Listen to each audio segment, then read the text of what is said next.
ಈ ಬಾಣಂತಿಯರ ಸಾವು ಪ್ರಕರಣದ ತನಿಖೆ ವಿಚಾರವಾಗಿ ಮುಖ್ಯಮಂತ್ರಿಗಳನ್ನ ಪ್ರಶ್ನೆ ಮಾಡಿದಾಗ ತನಿಖೆ ನಡೀತಾ ಇದೆ, ಸಭೆ ಮಾಡಿದ್ದೀನಿ, ಡ್ರಗ್ಸ್ ಕಂಟ್ರೋಲರ್ ಅನ್ನ ಸಸ್ಪೆಂಡ್ ಮಾಡಿದ್ದೀನಿ ಅನ್ನುವಂಥದ್ದನ್ನ ಹೇಳ್ತಾ ಇದ್ದಾರೆ. ಹೌದು, ಈಗ ಆಲ್ರೆಡಿ ರಾಜ್ಯ ಔಷಧ ನಿಯಂತ್ರಕನನ್ನ ಈ ವಿಚಾರವಾಗಿ ಸಸ್ಪೆಂಡ್ ಮಾಡಲಾಗಿದೆ.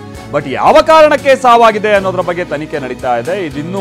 ಇದನ್ನು ಕೂಡ ಬಹಳ ಗಂಭೀರವಾಗಿ ಪರಿಗಣಿಸಿ ನಾವು ತನಿಖೆಯನ್ನ ಮುಂದುವರಿಸ್ತಾ ಇದ್ದೀವಿ. ಔಷಧಿಯಿಂದ ಆಗಿದೆಯಾ, ಆಪರೇಷನ್ ಇಂದ ಆಗಿದೆಯಾ? ಯಾಕಂದ್ರೆ IV ಫ್ಲೂಯಿಡ್ ನಿಂದ ಆಗಿರುವಂತಹ ಸಾವು ಅನ್ನುವಂಥದ್ದು ಮೇಲ್ನೋಟಕ್ಕೆ ಕಂಡು ಬಂದಿದ್ದಂಥ ವಿಚಾರ. ಅದರಲ್ಲೂ ಅದು ಅಂತ ಕ್ವಾಲಿಟಿಯದಲ್ಲ ಅನ್ನುವಂಥದ್ದು, ಅದರಿಂದನೇ ಇನ್ಫೆಕ್ಷನ್ ಆಗಿದೆ ಅನ್ನುವಂಥದ್ದು ಆರಂಭಿಕ ಹಂತದಲ್ಲಿ. ಬಟ್ ಕೇಂದ್ರದ ಕೆಲ ಲ್ಯಾಬ್ಗಳ ರಿಪೋರ್ಟ್ ಬೇರೆನೇ ಹೇಳ್ತಾ ಇದೆ, IV ಫ್ಲೂಯಿಡ್ ತಪ್ಪಿಲ್ಲ ಅನ್ನುವಂಥ ರೀತಿಯಾಗಿ ಹೇಳ್ತಾ ಇದೆ ಅನ್ನೋದೆಲ್ಲ ಸುದ್ದಿ ಆಗ್ತಾ ಇತ್ತು. ಈಗ ಈ ವಿಚಾರಗಳು ಮತ್ತೆ ಮೇಲಿನ ಮೇಲೆ ಪ್ರಸ್ತಾಪ ಆಗ್ತಾ ಇರುವಂಥ ಸಂದರ್ಭದಲ್ಲಿ ಸಾವು ಮುಂದುವರಿತಾ ಇರುವಂಥ ಕಾರಣಕ್ಕಾಗಿ ಮುಖ್ಯಮಂತ್ರಿಗಳು ತನಿಖೆ ಆಗ್ತಾ ಇದೆ, ವರದಿ ಬರಲಿ, ಕ್ರಮ ತೆಗೆದುಕೊಳ್ತೀವಿ ಅಂತ ಹೇಳ್ತಿದ್ದಾರೆ.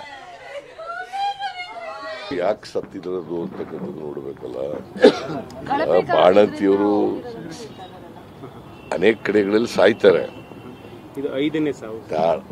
ಗೊತ್ತಯ್ಯ, ನನಗೆ ಮೀಟಿಂಗ್ ಮಾಡಿದ್ದೀನಿ,